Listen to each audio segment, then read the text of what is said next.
Hello guys, welcome back to study. This is Dheeraj Kumar. अभी जो ये सीरीज के बारे में कह रहा था कि सर जीके की सीरीज रुक गई, क्या रुकी नहीं है? यहाँ पे रुका गया था इसको जानबूझ के, बिकॉज इसके अंदर जो क्वेश्चंस डाले जा रहे हैं वो वीवीआई डालने हैं, ठीक है।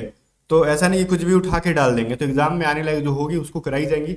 और आगे की पार्ट 9, 10, 11 की मतलब कंटेंट रेडी है, इनको कंटिन्यू करा दी जाएंगी। उसके बाद की काम चल रही है साथ साथ में, ठीक है। टेंशन ना लो, एग्जाम तक जितनी भी वीवीआई जीके मैं करा ही दूंगा आपको। तो चलो, ये इसके बाद एक और कंप्यूटर की क्लास आएगी जहां से 3 पार्ट में कंप्यूटर ऑलमोस्ट मैं कवर करा दूंगा, और बाद में बीच बीच में क्वेश्चंस डालते रहूंगा कंप्यूटर के भी, ठीक है। बट मेनली जो है स्टार्टिंग में करा दे रहा हूँ यहाँ पे। 3 क्लासेस में कंप्यूटर की चीज़ें हो जाएंगी। 8, 9 और 10 जो है कंप्यूटर से रिलेटेड रहेगी। बाकी इसके आगे बढ़ने से पहले मैं बता दूं आपको, आप में से जितने ही बच्चे अग्निवीर वायु या फिर अग्निवीर सेना की तैयारी कर रहे हैं, आपके लिए मैं बेस्ट बुक्स के बारे में बता रहा हूँ, जो कि ओसवाल बुक्स की तरफ से है। और इन दोनों बुक्स का लिंक मैं आपको डिस्क्रिप्शन में दे दूंगा। इसके अंदर क्या है, सबसे इंपॉर्टेंट चीज ये है ना, इसमें चैप्टर वाइज क्वेश्चंस बैंक है।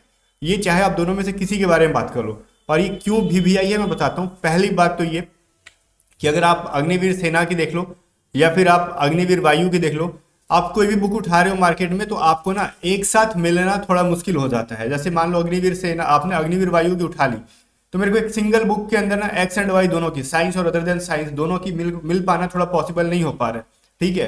अलग अलग कराई जा रही है, ढेर सारे बुक्स हो जा रहे हैं। तो ये बुक क्या है, तो सबसे पहले आपको देखो इसके अंदर कंप्लीटली दी जा रही है। जैसे मान लो आपने एक्स वाई दोनों के लिए फिल कर रखा या फिर नहीं भी फिल कर रखा, तो आप इस बुक को लेके ना, आप अगर मान लो अभी भी पढ़ सकते हो, फ्यूचर में किसी को देना हो उस, या फिर घर में छोटे भाई बहन हो, वो भी लेके पढ़ पाएंगे। अगर किसी ने आपने वाई से फिल कर रखा, उसने एक्स से फिल कर रखा, अब 2 बुक्स खरीदने का लफड़ा नहीं है भाई, एक सिंगल बुक है जो कि सफिशियंट है, ठीक है। तो यहाँ पे दिख रहा है आपको, देखो इंग्लिश के साथ साथ जो आपका एक्स ग्रुप में या फिर साइंस स्ट्रीम में फिजिक्स और मैथ आता है वो भी है पूरा चैप्टर वाइज, ठीक है। इसके अलावा जो रीजनिंग्स हैं पूरे चैप्टर वाइज, इसके अलावा जनरल अवेयरनेस जो है, और इसके अलावा जो आपको रीजनिंग्स हैं वो सभी चीजें इसके अंदर दी जा रही है, मैथ भी दिया जा रहा है, ठीक है। तो गाइज ये बुक आपके लिए क्यों इंपॉर्टेंट है समझ में आ गया। अब मैं बताता हूँ इसके अंदर देखो, जो अग्निवीर सेना की है उसके अंदर भी कंप्लीट चीजें हैं, ठीक है, जो कि जीडी के लिए स्पेशली बनाई गई हैं। इसमें सबसे वीवीआई चीज मेरे को ये लगता है ना कि देखो जितनी भी चीजें हैं ये पूरा चैप्टर वाइज, जैसे मैथ का बहुत ज्यादा फॉर्मूला जो होता है, मान लो speed and time and distance हो गया, प्रॉफिट एंड लॉस हो गया, बोट एंड स्ट्रीम हो गया, इवन मेरे को टाइम एंड वर्क हो गया, मैं चाहता हूँ इवन मेंसुरेशन हो गया। जब मैं कंप्लीट कर लूँ तो मेरे को एक सिंगल पेज के ऊपर सारा फॉर्मूला होना चाहिए, जिससे कि मैं रिवाइज कर पाऊँ उस चीज़ों को, तो मेरे को अलग से नहीं लिखना पड़ेगा। अब आपको जब बुक ले लोगे तो आप खुद फील कर पाओगे, वाह ये तो मजा आ रहा है ना, सिंगल पेज के ऊपर पूरा फॉर्मूला है। एक बार within 5 minute, within 10 minutes में पूरे फॉर्मूला को एक बार रिवीजन कर पाऊंगा, जिससे कि मेरे को क्वेश्चन सॉल्व करने में बड़ा आसान हो जाएगा। तो ये सारी फैसिलिटी ये बुक के अंदर दी गई है, इसलिए मैं कह रहा हूँ ये बुक बहुत इंपॉर्टेंट है। लेकिन हाँ, ये बुक इंग्लिश मीडियम में, आप में से जितने बच्चों को अगर बाय करना है तो आप डिस्क्रिप्शन में लिंक दे रखा गया, जाके आप बाय कर लोगे वहां से, ठीक है। चलो, अब मैं आ जाता हूँ अपने क्वेश्चन के ऊपर। अब मेरा पहला क्वेश्चन क्या है, कंप्यूटर को शट डाउन करने के लिए शॉर्टकट की क्या यूज करते हैं। इसके पहले वाले पार्ट में मैंने 3 से 4 शॉर्टकट कीज बताई थी। मैं बहुत एडवांस में नहीं जा रहा हूँ कि शॉर्टकट कीज, जो बेसिक सी शॉर्टकट कीज होती हैं उनके बारे में बता रहा हूँ, जहाँ से एग्जाम में आजकल सवाल पूछे जा रहे हैं। जैसे मैंने कट कॉपी पेस्ट ये सभी चीजें सिखाई थी। मान लो मेरे को शट डाउन करना है सडनली, तो मैं क्या करूंगा। अब मैं बार बार विंडोज खोलूंगा, वहां पे जाऊंगा, मतलब लंबा प्रोसेस नहीं है। कभी कभार अगर कहते हैं ना कि थोड़ा सा पुराना हो गया लैपटॉप तो हैंग करता है, मतलब एक एक कीज स्लो काम करती है। मेरे को कुछ नहीं करना भाई, मैं डायरेक्टली Alt+F4 दबाऊंगा, मेरे को क्या है शट डाउन करने का ऑप्शन आ जाएगा, मैं एंटर दबा दूंगा, शट डाउन हो जाएगा, ठीक है। तो Alt+F4 से ना, मैं क्या बोल रहा था, Alt+F4 से, ये जो F4 का मतलब होता है फंक्शन की जो होती है ना, 12 फंक्शंस की जो होती है आपकी, वो F1 F2 F3 F4 F5 ऐसे करके F12 तक होती है, F12 तक होती है, तो उसका F4 आपने देखा होगा। तो ये दोनों कीज की मदद से हम लोग शॉर्ट जो है ना शट डाउन करने का ऑप्शन ला सकते हैं सामने, ठीक है। करेक्ट आंसर बी है। आगे आ जाओ। मान लो किसी कंप्यूटर में किसी फाइल को प्रिंट करवानी है। मान लो अभी बवाल चल रहा था हमारे पेड बैचेस के अंदर, बच्चे कह रहे थे कि कुछ लड़कियां कह रही है कि यहाँ से पीडीएफ प्रिंट नहीं हो रहा। भाई प्रिंट करने आएगा तब ना, आप पीडीएफ ओपन करो। अगर आप लैपटॉप में चला रही हो तो आपको क्या करना है, Ctrl+P करना है। देखो वो पीडीएफ प्रिंट काहे नहीं होगा, उसका बाप भी होगा, आपको करने नहीं आ रहा है, ठीक है। तो आपको क्या करना है, किसी भी चीजों को जनरली या फिर वेब पेज को आपने प्रिंट करना है, कोई भी आपने साइट खोला, आप Ctrl+P दबाना, वहां पर प्रिंट आने का ऑप्शन आ जाएगा। तो हम लोग कहते हैं Ctrl+P से क्या होता है, प्रिंट होता है, ठीक है। ऑप्शन नंबर बी आपका सही है। अब पूरे डॉक्यूमेंट या टेक्स्ट को सिलेक्ट करना है। मान लो आप किसी पेज पे हो, ठीक है, आपको जितना भी चीजें लिखी गई हैं या फिर किसी फोल्डर के अंदर बहुत सारे मतलब फाइल्स हैं, उन सबको एक एक करके हम कितना सिलेक्ट करेंगे, एक ही बार सिलेक्ट करना है। मैं Ctrl+A दबा दूंगा, इसका मतलब होता है कंट्रोल ऑल, ऑल के ऑल को सिलेक्ट कर लेना भाई। इसका मतलब ये होता है कंट्रोल ऑल का मतलब पूरे के पूरे को सिलेक्ट कर लेना है। मैंने सारे कीज के ऊपर बता दी, कंट्रोल प्लस पी प्रिंट कराता है, कंट्रोल प्लस भी पेस्ट कराता है, कंट्रोल प्लस बी किसी चीज को बोल्ड करता है, पिछली क्लास में मैंने पढ़ाया था, ठीक है, किसी चीज को बोल्ड कर रहा होता है ये, कंट्रोल प्लस ये ऑल को सेलेक्ट कर लेता है, ठीक है। बाकी अगर मैंने एक चीज इंपॉर्टेंट बताना भूल गया था, अभी लास्ट टाइम में एयरफोर्स वाई ग्रुप की अगर आपको क्रैश कोर्स करनी है ना विद इन अ मंथ, उसके लिए मैंने एक बैच ला दिया है जहां में पूरे chapter wise reasoning, math, GK, current affair और साथ में आपको ये कहते हैं ना रीजनिंग, इंग्लिश की पूरी बेसिक ग्रामर की क्लास आपको जस्ट 150 रुपीज में मैं दिला रहा हूँ, 2-3 रुपये एक्स्ट्रा लगता है टैक्स के तौर पे।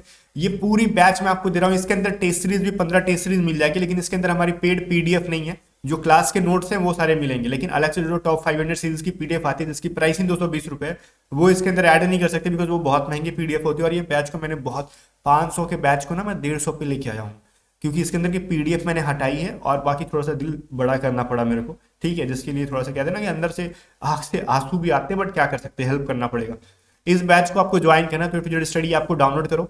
और ये मैं फिर से अनाउंस क्यों कर रहा हूँ, बिकॉज ये फरवरी एंड के बाद इसमें कोई ज्वाइन नहीं कर पाएगा, ठीक है। ये 150 रुपीज है ना, क्या ना कलेजा फटता है इतनी कम प्राइस करने में, फिर भी आपकी मदद के लिए कर रहे हैं। तो ये फरवरी एंड के बाद 29 फरवरी के बाद कोई बच्चा इसमें ज्वाइन नहीं कर पाएगा, जो ज्वाइन है वही बस क्लास को देख पाएगा, बाकी दूसरे को ये बैच नहीं देखेगी। इसलिए 29 फरवरी से पहले जिसको ज्वाइन होना है इसमें ज्वाइन होकर सारी वाई ग्रुप की क्लासेस करो, रिकॉर्डेड बैचेज होंगी इसके अंदर, पहले बता रहा हूँ, सारी 2 मंथ की वैलिडिटी होगी, आपके 2 मंथ से ज्यादा वैलिडिटी नहीं मिलेगी इसके लिए। और टॉप 500 सीरीज की पीडीएफ नहीं है, जितने भी क्लासेज हैं उसके नोट्स आपको मिलेंगे, ठीक है। आप वहां से नोट्स पढ़ सकते हो, मतलब लिख सकते हो, क्लासेस को देख सकते हो, वीडियोस को समझ सकते हो, पूरा बेसिक से पढ़ाया गया, आप पढ़ पाओगे एक बार। और ये बहुत ही बेटर अपॉर्चुनिटी है जिसको लास्ट टाइम में पैसे भी ज्यादा खर्च नहीं करना और पूरा जानकारी लेना है, बेसिक से पढ़ना है। और साथ में मेन चीज है, यहाँ पर आपको टेस्ट सीरीज भी 15 मॉक टेस्ट मिल जा रहा है वाई ग्रुप के। तो ये सारे इंपॉर्टेंट है, इसके लिए आपको क्या करना है, ऐप को डाउनलोड करना है, लिंक डिस्क्रिप्शन में, अगर जा समझ में आए तो व्हाट्सअप करके पूछ लेना। आ जाओ क्वेश्चन नंबर 4 कह रहा है किसी डॉक्यूमेंट को मान लो सेव करने के लिए कौन सा शॉर्टकट यूज करना है। मान लो कोई फाइल चला रहे हो आप, मान लो आपने पीपीटी खोल रखा है, पावर पॉइंट प्रेजेंटेशन पे कोई वर्क कर रहे हो सडनली, या फिर ना मेरे को मैंने क्रोम या फिर माइक्रोसॉफ्ट का एज ब्राउजर कर रखा है, मेरे को कोई फोल्डर सेव करना है, मेरे को कुछ सेव करना है, मैंने कोई वेब पेज खोल रखा है उसको मेरे को सेव करना है, तो मैं क्या करूंगा, बहुत सारे कीज दबाऊंगा या फिर मैं राइट लेफ्ट क्लिक करते रहूंगा बैठ के माउस में, कुछ नहीं, मैं डायरेक्टली कंट्रोल प्लस एस करूंगा। कंट्रोल प्लस एस का मतलब होता है सेव कर दो, उसको एक कंट्रोल दिया जा रहा है, सेव कर दो, एस का मतलब, ठीक है। तो ये कंट्रोल प्लस एस से वो चीजें सेव होने लगेंगी, सेव का ऑप्शन आ जाएगा। फिर देखो सीपीयू और मेमोरी कहाँ होती है, जो भी मेमोरीज होती है ना, रैम रोम, ठीक है, या फिर सीपीयू होती है, वो कहाँ पे होती है, वो जनरली होती कहाँ पे ना, वो मदरबोर्ड के ऊपर, ठीक है। ये मदरबोर्ड है ना, ये सीपीयू तो देखने में लगता है ना कि एक बक्सा सा है, तो पूरा प्रोसेस को सीपीयू थोड़े कहते हैं हम लोग। सेंट्रल प्रोसेसिंग यूनिट जो होती है वो एक्चुअली जो प्रोसेसिंग प्रोसेसर होता है आपका, सीपीयू क्या एक प्रोसेसर ही है ना, तो वो मदरबोर्ड के ऊपर सारा प्रोसेसर होता है, मेमोरी भी आपकी मदरबोर्ड के ऊपर लग चलती है। और पूरा जब मदरबोर्ड जल गया ना, तो ऑलमोस्ट समझ लो कि कंप्यूटर में अच्छा खासा खर्चा होने वाला। मान लो किसी की रैम खराब है, निकाल दो 1200, 1500, 2000, 2500 में बदल देंगे। जब पूरा मदरबोर्ड जल गया ना भैया, तो समझो कि ऑलमोस्ट आपका लैपटॉप खत्म है, वो उसमें जितना में हम बनवाएंगे सेकेंड हैंड का ले लेंगे हम अच्छा सा लैपटॉप, ठीक है। तो ये सब सीन है। अब आ जाओ कंप्यूटर का रैम कहाँ पे होता है। अब रैम कहाँ पे होता है ये चीज बताओ, तो ऑब्वियस चीज है वो भी मदरबोर्ड के ऊपर ही रहेगा। जब मैंने बोल दिया ना कि मेमोरी कहाँ पे रहता है, सीपीयू कहाँ पे रहता है, मदरबोर्ड पे, तो रैमो तो एक प्रकार का मेमोरी होता है ना, रैंडम एक्सेस मेमोरी, तो वही चीज है भाई। फिर कह रहे हार्डवेयर को चलाने के लिए आवश्यक सॉफ्टवेयर को क्या कहा जाता है। हार्डवेयर को चलाने के लिए मान लो कोई हार्डवेयर है, जस्ट लाइक मैं बोल रहा हूँ, अभी आपने सुना होगा टैबलेट, वो टैबलेट जो कि हम, जैसे मैं स्क्रीन पर लिख रहा हूँ, मैं ये स्क्रीन पर लिख रहा हूँ, जो क्या लगता है इसको किस चीज से लिख रहा हूँ, इसको लिखने के लिए ना हम लोग को एक चीज खरीदना होता है जिसको हम लोग कहते हैं वैक्यूम स्टाइलस पेन, ठीक है। वैक्यूम का एक बड़ा सा टैबलेट टाइप का होता है जिसपे कि हम लोग लिखते हैं, और लेकिन उसको लिखना तो क्या डायरेक्टली हम कनेक्ट कर देंगे कंप्यूटर से, चलेगा नहीं। उसको चलाने के लिए ना एक ड्राइवर इंस्टॉल करना होता है कंप्यूटर के अंदर, उसके लिए एक सॉफ्टवेयर इंस्टॉल करना होता है जिससे कि ये चले। वो सॉफ्टवेयर ओपन नहीं करना पड़ेगा, वो जब भी हम लोग क्या करेंगे टैबलेट को कनेक्ट करेंगे कंप्यूटर से, वो ऑटोमेटिकली चालू हो जाएगा, वो फंक्शन करने लगेगा। इसको उसको क्या कहते हैं हम लोग, उसका हम लोग ड्राइवर कहते हैं, ठीक है। तो डिवाइस ड्राइवर कहते हैं उसको, किसी भी डिवाइस को रन कराने के लिए उसका ड्राइवर इंस्टॉल करना होता है। जस्ट लाइक कि कैमराज, अगर कैमराज इनबिल्ट है आपके लैपटॉप के अंदर, तो ड्राइवर भी होता है उसके अंदर इंस्टॉल्ड होता है, ठीक है। आपने देखा होगा, अगर उस हम लोग ड्राइवर को हटा देंगे, डिलीट कर देंगे, या फिर उसके अपडेट वगैरह आते हैं तो हम लोग गलती से हटा देते हैं, तो हमारे कैमराज डाउनलोड मतलब चलना बंद हो जाते हैं। तो बहुत बार आपने देखा होगा लैपटॉप के, तो फिर अपने को कैमरा का ड्राइवर इंस्टॉल करना होता है, जैसे कि कैमरा वर्क कर रहा था। कैमरा क्या है लैपटॉप का आपका, एक तो हार्डवेयर है ना, वो सॉफ्टवेयर थोड़ी आपको दिख रहा है, कील से मार के फोड़ सकते हो उस कैमरा को, लेकिन क्या सॉफ्टवेयर को फोड़ सकते हो नहीं। डेट इज हार्डवेयर जिसको हम छू सकते हैं, फोड़ सकते हैं, पटक सकते हैं, और उसके चलाने के लिए जो अंदर से प्रोसेस काम कर रहा होता है, जो चीजें काम कर रही होती है, डेट इज सॉफ्टवेयर। ठीक है, तो ये जो डिवाइस ड्राइवर होता है सभी हार्डवेयर का अलग अलग इंस्टॉल करना होता है आपको। फिर देखो निम्नलिखित में से कौन सा सिस्टम सॉफ्टवेयर का उदाहरण है, ये सभी चीजें मैंने पढ़ाई थी, बता दो। इसमें से सिस्टम सॉफ्टवेयर क्या है, एमएस वर्ड, एक्सेल, टैली, ये क्या है, एक प्रोग्रामिंग करने के लिए सॉफ्टवेयर है, ठीक है, प्रोग्राम सॉफ्टवेयर है। और एंड्रॉइड एंड आईओएस क्या है, ये सारे सिस्टम सॉफ्टवेयर है। मैंने आपको पढ़ाया था पहले भी, ये चीजें सब पढ़ाई हुई है ना, उबंटू, इसके अलावा मैंने आपको बताया था लिनक्स, इसके अलावा मैंने बताया था माइक्रोसॉफ्ट का विंडोज, ये सभी चीजें मैंने पढ़ाई थी आपको, मैक, ये सभी चीजें क्या है, सिस्टम सॉफ्टवेयर है, जिससे सिस्टम को एक्चुअल रन कराया जाता है।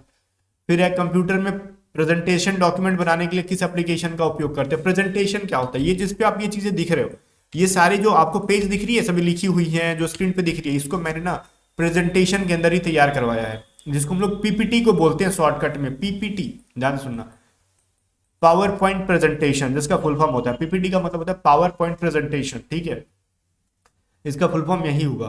तो आपका बनाना है मान लो कोई पीपीटी, तो उसके लिए एक पावर पॉइंट नाम का क्या होता है, एक एप्लीकेशन होता है, ठीक है। उस एप्लीकेशन को आपके फोन के अंदर भी आजकल आ रहा है, इंस्टॉल कर सकते हो, लेकिन उतना अच्छा से वर्क नहीं करता है। तो लैपटॉप या फिर कंप्यूटर के अंदर आपका होना चाहिए पावर पॉइंट नाम का एक सॉफ्टवेयर, जहां से इसको हम बढ़िया तरीके से बना सकते हैं डॉक्यूमेंट्स वगैरह। निम्नलिखित में से कौन सा सर्च इंजन नहीं है, जल्दी से बता दो, इसमें से सर्च इंजन कौन सा है और नहीं है। गूगल एक सर्च इंजन है, बहुत बढ़िया। याहू भी एक सर्च इंजन है, जो कि हम लोग बहुत ज़्यादा यूज नहीं करते जनरली। गूगल सबसे दुनिया में सबसे ज़्यादा यूज करने वाला सर्च इंजन है, ठीक है। अब तो फिलहाल यूट्यूब भी आ गया है, बट गूगल है अच्छा खासा सर्च इंजन। और याहू भी एक सर्च इंजन है, आपको पता होना चाहिए। बिंग भी एक सर्च इंजन है, BING बिंग, जो कि माइक्रोसॉफ्ट के द्वारा रन कराया जाता है। गूगल तो पता ही है, गूगल के द्वारा रन कराया जा रहा है। एंड्रॉइड भी गूगल के द्वारा, एंड्रॉइड कोई सर्च इंजन नहीं है, सिस्टम सॉफ्टवेयर है जो कि गूगल के द्वारा रन कराया जाता है। बाइडू क्या है, बाइडू भी एक सर्च इंजन है, पता है आपको। ये जैसे हम लोग इंडिया में गूगल चलाते हैं ना, हमारा अपना गूगल नहीं है, ठीक है। गूगल क्या है, मान लो एक अमेरिकी कंपनी है, लेकिन चाइनीज बहुत कट्टर होते हैं, कहते नहीं नहीं भैया हम हटाओ हटाओ, गूगल को हम नहीं यूज करेंगे। तो क्या यूज करोगे, हम बाइडू यूज करेंगे, हम अपना बना लेंगे। तो चाइनीज बहुत इन सबको लेके ना कट्टर है वो लोग, कहते हैं कि हम अपना सब कुछ। तो वो गूगल की तरह उन्होंने एक सर्च इंजन बना दिया बाइडू, ठीक है। तो ये भी एक सर्च इंजन है जो कि चाइना में मेनली चलता है, और चाइना के अलावा शायद कहीं चलता भी नहीं होगा, क्योंकि कोई एक्सेप्ट नहीं करता है इसको, हर जगह गूगल गूगल गूगल, ठीक है। उसके बाद है तो याहू याहू याहू चल रहा है, ठीक है। इसके अलावा ये क्या है, उल्फ्राम अल्फा क्या है, देखो मैं बताता हूँ। उल्फ्राम अल्फा .com करके एक वेबसाइट है, ये सर्च इंजन तो नहीं कह सकते, इसके अंदर बहुत सारे सब्जेक्ट, सारे सब्जेक्ट्स के ना क्वेश्चंस और आंसर्स हैं। तो इसको आप कह सकते हो क्वेश्चंस की, क्वेश्चन इंजन कह सकते हो, इसको कहा जाता है जनरली। तो ये कोई सर्च इंजन नहीं है। मे भी अगर इसको थोड़ा सा एक्सपैंड किया जाए ना, इस पे जैसे गूगल पे हर चीज का आंसर मिल जाए, तो उल्फ्राम अल्फा पे भी अगर हर चीज का, मान लो पॉलिटिकल चीजों का भी, किसने कहाँ गया, कौन कहाँ मर गया, कौन कहाँ क्या खा लिया, अगर इस टाइप की चीजों सर्च करने पे मेरे को जवाब मिलने लगे, डेट इज सर्च इंजन। लेकिन उल्फ्राम अल्फा पे ये सारी चीजें नहीं होती है, इस पे सिर्फ स्टडी से रिलेटेड मटेरियल मिलती है। तो ये एक वेबसाइट है जो कि स्टडी से रिलेटेड मटेरियल प्रोवाइड करती है। एक बार आप विजिट करके देख लेना, बड़ा मजा आता है। बहुत सारे क्वेश्चन के सॉल्यूशन आपको यहाँ पे मिल जाएंगे, सारे सब्जेक्ट से रिलेटेड। उल्फ्राम अल्फा .com करके वेबसाइट है, जाओ चेक करो, हमारे ना तो घर का थोड़ी है, चेक करो जाके। तो ये कह रहे हैं निम्न में से कौन सा एक इनपुट है। अब देखो मैं बोलता हूँ इनपुट डिवाइस और आउटपुट डिवाइस क्या होता है, ये चीज समझो। देखो इनपुट डिवाइस क्या होता है, जिस जो चीजें ना आपको कमांड दी जा रही है अंदर से, और आउटपुट क्या होता है, जो चीजें आपको बाहर से कुछ दे रहा है रिटर्न। जैसे मैं अगर बोलता हूँ, मैं बोलता हूँ इनमें से इनपुट कौन सा है, तो मैं अगर कुछ भी कर रहा हूँ कंप्यूटर में, तो उससे मेरे को बाहर में कुछ नहीं आ रहा है, बल्कि वो कंप्यूटर को कमांड दे रहा है, दैट इज इनपुट डिवाइस। अगर मैं माउस में कुछ भी ऐसे देखो, ऐसे मैं टच करके ऐसे खींच रहा हूँ, तो इसने कंप्यूटर को इनपुट दिया ना, चल भाई तू खींच, ठीक है। तो ये इनपुट हो गया। अब ये दिख कहाँ रहा है मेरे को, ये मेरे को मॉनिटर के ऊपर दिख रहा है, तो मॉनिटर मेरे को दिखा रहा है, लो आपने खींचा था ऐसे ना लाइन, तो मैं खींच के आ गया सामने, तो मॉनिटर मेरे को आउटपुट दे रहा है। जैसे मैंने लाइन खींचने के लिए कमांड दिया माउस को, तो माउस ने तो खींच दिया, लेकिन ये दिखा कौन रहा है मेरे को, तो मेरे को ये मॉनिटर दिखा रहा है, स्क्रीन, दैट इज मॉनिटर क्या कर रहा है, ये आउटपुट कुछ निकाल के दिखा रहा है। लो लो देखो देखो देखो, ऐसा हुआ है, माउस ने ऐसा कहा था करने के लिए, मैंने कर दिया। तो जिसने कहा करने के लिए, दैट इज इनपुट डिवाइस। और जिसने कहना कि इसने मेरे को कहा था, मैं करके दिखा दिया मैंने, तो जो करके दिखा देता है उसको हम आउटपुट डिवाइस कहते हैं, ठीक है। तो देखो माउस खुद कुछ नहीं करता, बस ये क्या करता है, आप कुछ दिखाता नहीं है कुछ, वो चुपचाप कर देता है, ठीक है। जो करना हुआ वो कर देता है, लेकिन दिखाने का काम मॉनिटर का होता है, ठीक है, या फिर समटाइम प्रिंटर का काम होता है, माउस से तो हम टच कर देते हैं ना, या फिर माउस से तो हम क्लिक कर देते हैं ना, प्रिंट कर दो ये कर दो, लेकिन बेचारा माउस चुपचाप करके अस्थिर हो जाता है, दैट इज इनपुट। इसने इनपुट दे दिया कि तेरे को वो करना है, ठीक है। कीबोर्ड के क्या होते हैं, कीज भी बटन दबाओगे वो सारे कंप्यूटर को कमांड दे देते हैं, ले तेरे को ये करना है। स्कैनर भी क्या करता है, स्कैन करके कंप्यूटर को बता देता है कि हमने ये स्कैन किया, लेकिन स्कैनर कुछ प्रिंट नहीं करता। अब स्कैनर के अंदर प्रिंटर लगा हो वो चीज अलग है, बट एक्चुअली जो स्कैनर का काम नहीं है प्रिंट करना, स्कैनर का काम है बाहरी चीजों को स्कैन करके कंप्यूटर को बता देना कि मैंने ये चीज स्कैन किया है। तो ये सारी चीजें ना इंफॉर्मेशन कंप्यूटर को दे रहे हैं, दैट इज इनपुट डिवाइस। और इस कहते हैं ना कि इंफॉर्मेशन जो कंप्यूटर से बाहर निकल के आए, दैट इज आउटपुट डिवाइस। जैसे मॉनिटर के ऊपर जो ये दिख रही है ना आपको, ये सारी चीजें स्क्रीन जो मेरी दिख रही है, मैं तो लैपटॉप पे इसको रिकॉर्ड कर रहा हूँ, तो ये स्क्रीन क्या कर रहा है, मेरे को ये दिखा रहा है बार बार, ले तूने ये चीज टाइप किया था, तूने ये पावर पॉइंट बनाया था, मैं तेरे को दिखा रहा हूँ पब्लिक, देख तू देख ले मेरे को। तो ये दिखाने का काम जो कर रहा है ना, ये आउटपुट डिवाइस है। इसके अलावा अगर मैंने कोई पीडीएफ को प्रिंट कर दिया, तो प्रिंट करके बाहर कहाँ से निकल के आया, तो प्रिंटर से निकल के आया। प्रिंटर कह रहा देख देख तूने प्रिंट करने के लिए कहा था, मैं दिखा दिया मैंने प्रिंट करके। तो जो दिखावा का काम कर रहा है ना, दिखा रहा है कि मैंने ये कर दिया वो कर दिया, दैट इज आउटपुट डिवाइस, ठीक है। तो ये समझ लो इस तरीके से। चलो आगे यहाँ पे क्या, ये सारे के सारे इनपुट डिवाइस है। फिर कह रहा है 1 किलोबाइट कितने बाइट के बराबर होते हैं। मैंने पढ़ाया था आपको, जब भी 1 किलोबाइट का है ये कितने बाइट के बराबर था, 1024 बाइट, ठीक है। ये बाइट के बराबर का है तो 1024 बाइट। और वहीं पे पूछ रहा है कि 1 मेगाबाइट कितने बाइट के बराबर होता है। 1 मेगाबाइट कितने बाइट के बराबर होता है, तो 1 MB में कितने, अच्छा यहाँ पे कितने बाइट नहीं कह सकते, कितने किलोबाइट कहना चाहिए था। वेट, कोई दिक्कत नहीं, ऑप्शन में बाइट में भी है तो बाइट का ही फॉर्म है कहीं ना कहीं किलोबाइट, तो ये 1024 किलोबाइट के बराबर होता है। तो आपको समझ जाना ये भी कहीं ना कहीं बाइट का ही एक फॉर्म है ना, किलोबाइट मेगाबाइट, ठीक है, डेकाबाइट हेक्टाबाइट गीगाबाइट जो भी चीजें हैं यहाँ पे, तो 1024 किलोबाइट के बराबर होता है। तो यहाँ पे ये आंसर सही है। नेक्स्ट कह रहा है 1 गीगाबाइट कितने बाइट के बराबर होता है। भाई गीगाबाइट अगर पूछा जाए तो जीबी तो एमबी के बराबर होता है, क्योंकि 1024 MB मिलकर एक जीबी बनाते हैं ना हमारे, तो हो जाएगा 1024 1024 मेगाबाइट बराबर होते हैं गीगाबाइट, ठीक है। और गीगाबाइट से भी ऊपर जाएंगे, ठीक है। तो आप पूछोगे गीगाबाइट से ऊपर क्या होता है, तो वो टीबी हो जाता है, टेराबाइट हो जाता है। बोलोगे टेराबाइट से भी ऊपर क्या हो गया भाई, तो टेराबाइट से ऊपर होता है, जैसे पेटाबाइट हो जाता है, याद करना थोड़ा मुश्किल होता है। पेटाबाइट से ऊपर हो जाता है आपका एक्साबाइट करके कहते हैं उसको, फिर एक्साबाइट से ऊपर जेटाबाइट हो जाता है, और उसके आगे योटाबाइट, और उसके आगे मेरे को नहीं याद है, उसके आगे भी एक दो होते हैं जो कि मेरे को याद नहीं है। योटाबाइट तक तो मैंने कैसे करके मुश्किल से याद कर रखा है, जो कि मैं कभी कभार भूल भी जाता हूँ, ठीक है। एट द टाइम पढ़ाते पढ़ाते मेरे को याद भी आ गया, उसके ऊपर आगे नहीं याद है, ठीक है। कंप्यूटर में प्रयुक्त आईसी चिप किसके बने होते हैं, मैंने पहले ही पढ़ाया था। आईसी चिप जो बने होते हैं, आईसी का फुल फॉर्म क्या होता है, इंटीग्रेटेड सर्किट, ये एग्जाम में बहुत बार पूछा गया है। और आईसी चिप जो बने होते हैं वो सिलिकॉन के बने होते हैं, सिल्वर के नहीं, ठीक है। तो मैं अभी सिल्वर बोलने वाला था बिकॉज मेरे को यही पहले सी से दिखा, तो सी यहाँ पे हिंदी में पढ़ रहा था, तो सिल्वर नहीं सिलिकॉन के बने होते हैं। फिर कह रहा है इंटरनेट के पत्ते में HTTP होता है। देखो बहुत बार एग्जाम में ना, बहुत सारे एग्जाम में पूछा गया, जो आप कोई भी वेबसाइट खोलोगे ना, देखना स्टार्टिंग में तो www लगाते ही है, ठीक है। अब इन www का फुल फॉर्म पढ़ा बताना आप कमेंट करके, मैंने पहले पढ़ाया था, ठीक है। www का फुल फॉर्म मैंने लगा, लेकिन www से पहले ना ये चीज लग के आती है, पता है क्या लगती है, HTTP लगी होती है। व्हाट इज HTTP, कोई भी वेबसाइट आप ओपन करते हो ना, तो ये क्या होता है, HTTP का होता है हाइपर टेक्स्ट ट्रांसफर प्रोटोकॉल। और लेकिन आजकल ना ये वेबसाइट पे HTTP लगा नहीं रहता था, बोलो क्या लगा रहता है, वो लगा होता है HTTPS लगा रहता है। अब ये PS का मतलब क्या होता है, S का मतलब क्या हो गया। अब मान लो कोई घर है, अब घर का हमने दरवाजा बंद कर दिया, ठीक है, छिटकिली लगा दिया हमने, जो भी कहते हैं कुंडी लगा दिया हमने, तो कुंडी लगा दिए, ताला नहीं लगाया हमने, लॉक नहीं किया उसको, तो वो बन गया हमारा HTTP। अब वो सेफ नहीं है, आप छोड़ के अगर चले जाते हो, ठीक है, या फिर आप घर में ही आप सोए हो, बाहर से किसी ने छिटकिली लगा दिया, अब तो कोई भी खोल के घुस सकता है उसको। तो अगर HTTP वाला है तो कोई भी हैकर अटैक कर सकता है, इजिली कर सकता है। लेकिन उसके आगे हमने S लगा दिया, that is secure, hypertext transfer protocol, secure, secure हो गया अब ये चीज। अब सिक्योर हो गया तो भाई अब उसमें देखो, चोर तो भाई ताला तोड़ के भी घुस सकता है ना, अगर थोड़ा सा वो दिमाग लगाया या फिर पावरफुल हुआ, हिम्मत वाला हुआ तो वैसे ही इसका मतलब ये नहीं हो कि 100% सिक्योर ही हो गया, हैकर है भाई वो कुछ भी कर सकता है, ठीक है। तो HTTPS लगने के बाद भी उस पर अटैक किया जा सकता है, पेनिट्रेट किया जा सकता है वेबसाइट को, बट ये लगभग सिक्योर है, मतलब चिंदी चोर नहीं घुस पाएंगे, मतलब छोटे मोटे 2 कौड़ी के हैकर्स उसको अटैक नहीं कर पाएंगे। अच्छे खासे जो हाई लेवल वाले हुए वो तो कुछ भी कर सकते हैं, ठीक है। चलो, तो ये HTTP का फुल फॉर्म समझ में आ गया, हाइपर टेक्स्ट ट्रांसफर प्रोटोकॉल, जो कि ऑप्शन नंबर डी के अंदर है। और S लगा दिए तो कंफ्यूज मत होना कि कुछ नया आ गया, नहीं, बस S का मतलब सिक्योर हो गया, hyper text transfer protocol secure, ठीक है, सिक्योर्ड।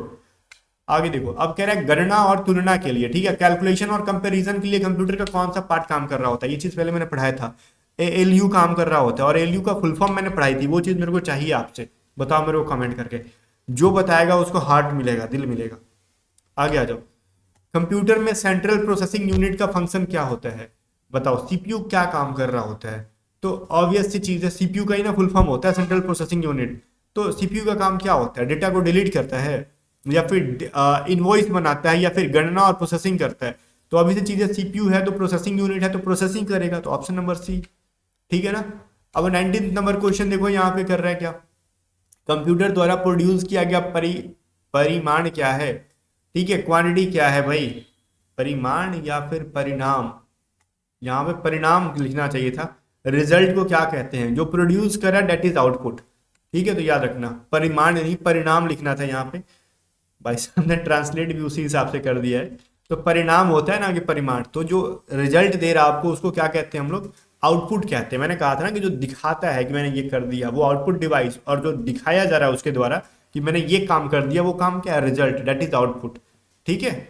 चलो 20 नंबर क्वेश्चन कह रहा है किसने सर्वप्रथम मैकेनिकल कैलकुलेटर का निर्माण किया था, तो सबसे पहले मैकेनिकल कैलकुलेटर का इस्तेमाल पता है पास्कल ने किया था, ब्लीज पास्कल ने। तो ये चीज याद रहे, बहुत बार एग्जाम में पूछा गया, बहुतों को नहीं भी पता रहता है, इसमें मार्कोनी वर्कोनी कुछ भी कर देते हैं, गैलीलियो डाल देते हैं आंसर में। तो बताओ निम्नलिखित में से प्रथम कंप्यूटर का नाम कौन सा, भारत में बना प्रथम कंप्यूटर का नाम क्या है, बताओ। आर्यभट्ट या सिद्धार्थ, तो आर्यभट्ट तो उपग्रह था, सिद्धार्थ है हमारा, तो ये चीज क्लियर होना चाहिए। यही दोनों में से कंफ्यूजन होता है, अशोक और बुद्धा कुछ नहीं है, ठीक है, मतलब जो है वो तो ठीक है, वो अपनी जगह पे, इनके नाम पे कुछ नहीं है यहाँ पे, ना ही सैटेलाइट और ना ही वो कंप्यूटर। 22 नंबर क्वेश्चन देखो, भारत में निम्नलिखित निर्मित परम कंप्यूटर जो है ना, किस प्रकार का कंप्यूटर है।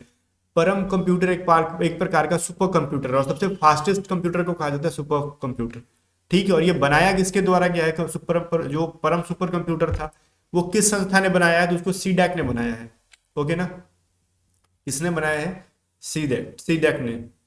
चलो एक चीज मेरे को और बताना था यहाँ पे सीडैक के बारे में, जो कि आपने देखा होगा वेबसाइट भी ओपन करते थे पहले तो सीडैक लिख के आता था, लेकिन सीडैक का फुल फॉर्म क्या होता है, इसका मतलब होता है centre for development of advance computing, ठीक है, याद हुआ, समझ में आया, centre for development of advance computing, ये चीज आपको याद रखना होना चाहिए, ठीक है। जो कि जनरली आपने देखा होगा, ये कहते हैं ना मिनिस्ट्री ऑफ इलेक्ट्रॉनिक्स के अंदर आता है, ministry of electronics and information के अंदर आता है ये चीज, मतलब पूरा कहें तो MEITY के अंदर आता है, मिनिस्ट्री ऑफ, इसका फुल फॉर्म मैं बताओ, MEIT का, मिनिस्ट्री ऑफ, क्या मैंने बोला, TY होता है ना, तो ministry of electronics and information technology, ये पूरा हो गया। जैसे इसका फुल फॉर्म होता है ना MEITY के अंदर आ जाता है, MEITY ऐसे करके बना लोगे आप, ठीक है। किसके अंदर आता है, ministry of information, ministry of electronics and information technology. इतना लंबा है कि मैं बोलने में तो कभी कभी कंफ्यूज हो जाता हूँ। सीडैक इसके अंदर कंसिडर किया जाता है। सीडैक का तो जुबान पे रहना चाहिए, centre for developing of advance computing, ये बहुत ही इजी सा चीज है। फिर कह रहा है कीबोर्ड में फंक्शन कीज कितने होते हैं, मैंने वीडियो के स्टार्टिंग में बोला, जो फंक्शन कीज होते हैं पूरे 12, F1 से लेके F12 तक होते हैं, F1 F2 F3 F4 F5 ऐसे करके ऑप्शन में दे देगा ना, देखो F1 दे देगा, फिर मान लो DEL दे देगा, या फिर आपसे दे देगा ऐसे करके, मान लेते हैं समथिंग कुछ और भी, मान लो कैप्स दे देगा, ठीक है। और इसमें मैं बोल दूंगा CTRL, मैं बोलूंगा निम्न में कौन सा फंक्शन कीज है, तो F1 है भाई, F1 से लेके F12 तक को फंक्शन कीज कहते हैं, तो समझ जा लाइन में से फंक्शन की कौन सा है, तो बेसिक सा चीज है, अब मेरे को बताना नहीं पड़ेगा। LCD का पूरा नाम क्या होता है, LCD का पूरा नाम क्या होता है, लिक्विड क्रिस्टल डिस्प्ले होता है, तो क्लियर है ना ये। चलो चीजें समझ में आ गई। जाने से पहले फिर से मैंने इस बैच के बारे में आपको याद दिला दिया, इस बैच में जुड़ जाना, बिकॉज ये बैच आपके लिए बहुत हेल्पफुल होगे, कम टाइम के अंदर बहुत कुछ सीखोगे, ठीक है। बाकी भाई ये सारी जितनी भी क्वेश्चन करा रहा हूँ इनका नोट बनाओ यूट्यूब पे, और मैं तो ऑलमोस्ट आपके लिए जितना कर रहा हूँ वो बहुत कर रहा हूँ, ठीक है, क्योंकि उस बैच के बारे में जो मैंने आपको बताया उसको इतना कम प्राइस में ला के देना कोई अफोर्ड नहीं करेगा भाई, ठीक है। मैं कर रहा हूँ उसके पीछे का रीजन है कि मैं हेल्प करने को उतर रहा हूँ आपकी, और ये सिर्फ इसी बैच के लिए होगी, इसके बाद मैं भी नहीं करूंगा इतना कम पे, क्योंकि बहुत बड़ा नुकसान झेलना पड़ता है उसके लिए। बोलोगे नुकसान कैसा सर, एक ही वीडियो तो है, आपने पढ़ा रखा है, उसको 10 लोग खरीदे चाहे 20 लोग, जितने लोग आते हैं सर्वर पे उतना लोड होता है, और जितना लोड होता है उसके अकॉर्डिंग सर्वर कॉस्ट बढ़ती है, ये आपको पता होना चाहिए। जैसे फोन का मेमोरी में जितना फाइल डालोगे कहोगे एक बार तो फोन खरीद लिया, हम कितना भी फाइल डाल दे, कितना भी गेम इंस्टॉल कर ले, तो उससे क्या, तो जितना गेम इंस्टॉल करोगे रैम पे असर पड़ेगा ना, रैम ज्यादा होगा, ठीक है। तो आप मतलब रैम कम होगा आपका, ज्यादा गेम इंस्टॉल करोगे रैम हैंग करेगा फोन, उसके लिए अगर पॉसिबल है तो रैम एक्सटेंड कराओ, नहीं पॉसिबल है तो आप फ़ोन चेंज करो। तो लेकिन हम तो ऐप चेंज नहीं कर सकते ना, हम सर्वर हमारा खरीदना पॉसिबल है, पैसे ज़्यादा पे करना पड़ेगा। ये सारा प्रॉब्लम होता है और कुछ नहीं। इतना ओपनली कोई बताएगा नहीं, जो कि मैं आपको बताता रहता हूँ एज अ फ्रेंड भी, और कुछ नहीं है, ठीक है। चलो फिर मिलते हैं नेक्स्ट वीडियो में, तब तक के लिए बाय बाय। वीडियो को लाइक करके शेयर कर देना।